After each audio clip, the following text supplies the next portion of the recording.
हरियाणा विधानसभा के बजट सत्र में आज भी आंदोलनकारियों में कांग्रेस की भूमिका को लेकर सवाल उठाया गया है। विधानसभा में संसदीय कार्य मंत्री कंवरपाल गुर्जर ने कहा कि हमें पता है कि ये आंदोलन केवल कांग्रेस के द्वारा चलाया जा रहा है। एक वीडियो के आधार पर यह साबित होता है। अंबाला शहर विधायक असीम गोयल के घर पर किए प्रदर्शन में कांग्रेस के कितने पदाधिकारी शामिल हैं? वहीं अंबाला विधायक असीम गोयल ने मीडिया से बातचीत के दौरान कहा कि उन्होंने सदन में कहा था कि भारत तेरे टुकड़े होंगे इंशाअल्लाह। ये नारा किसने और क्यों दिया था? ये जग जाहिर है कि हमने कभी भी किसान को भारत तोड़ने वाला नहीं कहा।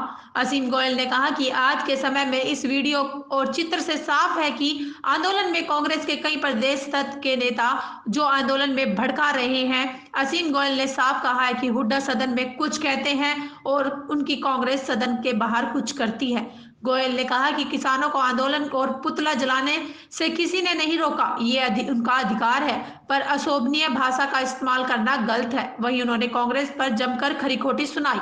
चैनल 18 भारत के लिए चंडीगढ़ से सुनील की ये रिपोर्ट। देखिए, जैसे विधानसभा की कार्रवाई में एक शब्द जो कांग्रेसी साथियों ने जानबूझ के, जो मैं जेएनयू और कांग्रेस के नेताओं की जुगलबंदी की बात मैंने की थी कि भारत तेरे टुकड़े होंगे इंशाअल्लाह इंशाअल्लाह, ऐसे देशद्रोही, ऐसे गद्दार लोगों के जो नारे लगाए, जिन्होंने उनके साथ कांग्रेस मिल चुकी है, इतना उसका राजनीतिक पतन हो गया है। पहली बात तो कांग्रेस के साथियों ने उस बात को तोड़ मरोड़ कर किसान साथियों के ऊपर लाने की बात की, जबकि मैंने ये सारा संसार जानता है कि भारत तेरे टुकड़े होंगे इंशाअल्लाह इंशाअल्लाह, ये नारे किसने लगाए थे? इसमें किसान साथियों का कोई जिक्र भी नहीं था।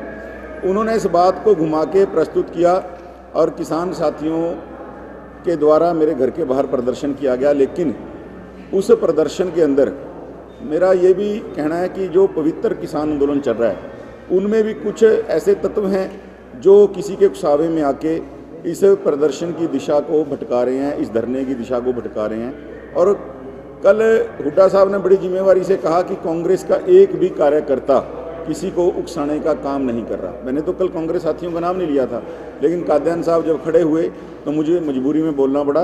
और आज मैं ये आपके चैनलों के माध्यम से ये एक फ़ोटो दिखाना चाहता हूँ कि उस प्रदर्शन के अंदर जहाँ मुझे मारने की धमकियाँ दी गई, जान से मारने की, कि 302 या तेरे ऊपर लगेगी या मेरे ऊपर लगेगी, उस प्रदर्शन की फ्रंट लाइन में जितने चेहरे बैठे हैं ये सब कांग्रेसी नेता हैं। इनके डेजिग्नेशन, इनके नाम, ये विद प्रूफ मैं आज आपके चैनलों के माध्यम से इस हरियाणा की पूरी जनता को दिखाना चाहता हूँ। क्या क्या नाम है सर? ये नाम इनके प्रदेश के नेता भी हैं। रोहित जैन जो आजकल इनके प्रदेश कोषाध्यक्ष हैं, बलविंदर पुनिया इनके स्टेट की प्रदेश कार्यकारिणी के सदस्य हैं, पहले चुनाव लड़ चुके हैं। हरिंदर पुनिया XMC हैं, देवराज देब्बा XMC हैं, तरुण चुग इनके एक्स डिस्ट्रिक्ट प्रेसिडेंट हैं, देवेंद्र बजाज इनके स्पोक्स पर्सन हैं। यानी आप सदन के अंदर कुछ बात करोगे और सदन के बाहर कुछ बात करोगे। आप सदन में बड़ी जिम्मेवारी से कहते हैं हमारा कोई कार्यकर्ता नहीं था। एक तरफ आप कहते हैं कि जी देखिए सदन में आप बाहर विधायक के साथ कुछ भी होगा, वो अपनी बात को उठा नहीं सकता, अपनी बात को रख नहीं सकता। एक तरफ वो कहते हैं हम उकसाने वालों के साथ नहीं हैं। मैं तो केवल उनका ये दोहरा चरित्र पूरा हिंदुस्तान ये देखे कि उनकी कथनी और करनी में कितना फ़र्क है और किस प्रकार से।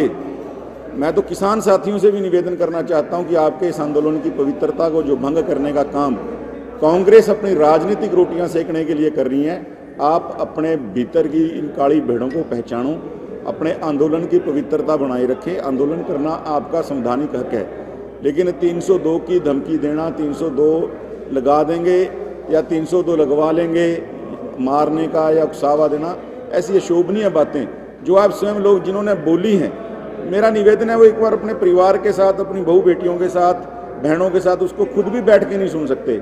आप किसी दूसरे के बारे में ऐसे शब्द कैसे इस्तेमाल कर सकते हैं? तो ये आज मैं आप सबके चैनलों के माध्यम से कांग्रेस के जो चेहरा है उसको बेनकाब करने का काम कर रहा हूँ। सर, एक जो है वो आप कह रहे हैं कि ये कांग्रेस के लोग आपके घर के बाहर गए और विरोध प्रदर्शन किया, लेकिन आपने जब कांग्रेस के बारे में टिप्पणी की थी तो वहाँ किसान क्यों जाएंगे? तो कांग्रेस के लोग भी जाएंगे ना। देखिए, मैंने वही कहा कि किसान साथियों को ये तोड़ मरोड़ के बताया गया कि ये जो मैंने टिप्पणी की है ये जेएनयू और कांग्रेस के लिए नहीं, किसान साथियों के लिए की।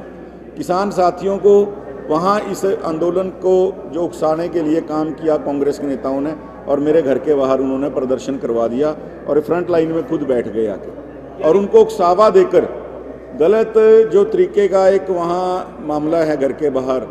मैं किसान भाइयों से कहता हूँ कि हम तो आपके साथ हैं, आप प्रदर्शन करें, क्या दिक्कत है, कौन रोकता है? लोकतंत्र में सबका हक है।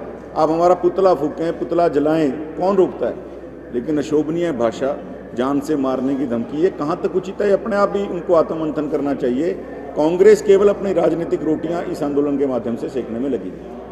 आज विधानसभा की जो कार्यवाही थी उसमें भूपेंद्र सिंह हुड्डा ने कहा कि अगर कोई किसी के घर के जाके घेराव करता है तो वो जो वो उसका समर्थन नहीं करते, लेकिन बाइकाट में वो समर्थन नहीं करते, लेकिन तो लॉ एंड ऑर्डर का मसला है, आपकी सरकार है, आप विधायक हैं, इन पे मुकदमा दर्ज करवा। देखिए, जहाँ तक लॉ एंड ऑर्डर की बात है और एफआईआर होने की बात है, वो प्रशासन कानून अपना काम करेगा। मैं उस भूमिका के ऊपर नहीं जा रहा। मैं तो केवल ये भूमिका जो कांग्रेस के इतने जिम्मेवार साथी जो बार बार बात कहते हैं कि हम, देखिए लोकतंत्र केवल सत्ता पक्ष से नहीं चलता, विपक्ष की भी उतनी जिम्मेवारी होती है। एक सार्थक, एक पॉजिटिव विपक्ष की भूमिका वो निभाएं, प्रदेश के मुद्दों के ऊपर वो चर्चा करें, ना कि किसी को जान से मारने की धमकी कांग्रेस के साथी किसी को उकसा के दिलवाएं। और वो विधायक, जब वो मौजूदा विधायक सदन का सदस्य अपनी बात रख रहा हो, आपके साथी खड़े हो जाते हैं कि ये बात नहीं रख सकते, तो आपका दोहरा चरित्र जो है सामने आ रहा है। बात लॉ एंड ऑर्डर की नहीं, मैं आज ये बात इसलिए करने आया हूँ कि कांग्रेस का जो दोहरा चरित्र है, हमेशा कांग्रेस सदन में कुछ कहती है, सदन के बाहर कुछ कहती है। इन लोगों ने हमेशा से इस प्रदेश की जनता को गुमराह करने का काम किया, जो आज भी किया। इस मामले में फिर भी शिकायत दी आपने, मतलब इस मामले में कार्रवाई चाहते हैं आपने प्रशासन? देखिए, मैंने प्रशासन ने स्वयं से संज्ञान लेकर इसमें एफआईआर दर्ज की है, और मेरा कोई किसान साथियों से टकराव नहीं है। मैं कोई किसान साथियों को, मैं उनके आंदोलन को गलत नहीं बता रहा, मैं तो कह रहा हूँ वो करें, लेकिन एक सीमा तक, जहाँ तक वो खुद भी अपनी बहू बेटियों के साथ बैठकर उन शब्दों को सुन सकें, किसी को जान से मारने की धमकी देना, ये तो खुद वो अपने आंदोलन की पवित्रता को खत्म करने का काम करें।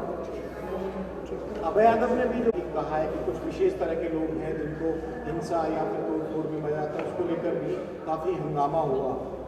मैं अभी आपसे बात कर रहा था, मैं उनको सुन नहीं पाया। मैं अभी सदन से जब निकला, नहीं, केस रजिस्टर हो गया है, और मैंने जैसे बताया कि मेरी शिकायत पे नहीं हुआ, वो सिक्योरिटी एजेंट ने स्वयं से, प्रशासन ने संज्ञान लेके करवाया है।